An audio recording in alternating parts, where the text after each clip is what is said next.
Hi there everyone, my name's Dave from Bluff Road Physio and Kangaroo Road Physio. One of the things that often people ask us that can be a bit confusing is, do I ice, do I heat, when do I do ice, when do I do heat, and it can be a little bit confusing. But as a general rule, the safest thing for, say, a first aider or a mum or dad or someone who's on the sidelines to do is the RICER principle. And the RICER principle is basically RICER, and it stands for rest, ice, compression, elevation, and reassessment.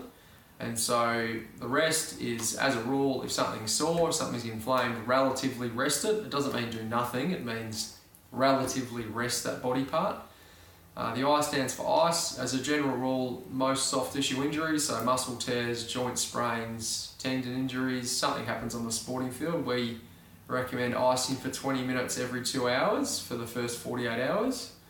Now, within reason, I don't expect you to get out of bed at 3 in the morning and ice your knee, but as much as you can, every couple of hours, try and get about 20 minutes of ice on the injured body part. Compression, we like to compress the joint, so compression distributes blood flow differently towards that joint. You don't want too much blood going in there and it blowing up, so if you put compression on there, so a bandage or some tape or whatever you've got. Elevation, again, it's a blood flow, so rather than the blood going down to the swollen ankle, it helps it go back up to the heart. And the last one, reassessment. I think that's what it stands for, reassessment. I could be wrong there, but I think that means go get evaluated, go and see someone. So as a general rule, if you get injured on a Saturday, we tend to say rest, ice, compression, elevation, and usually by the Monday, it's actually probably a pretty good time to come and see someone.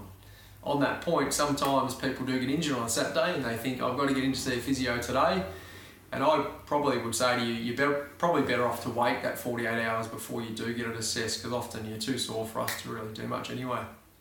If you're that sore, you probably should go to the emergency department. Thanks.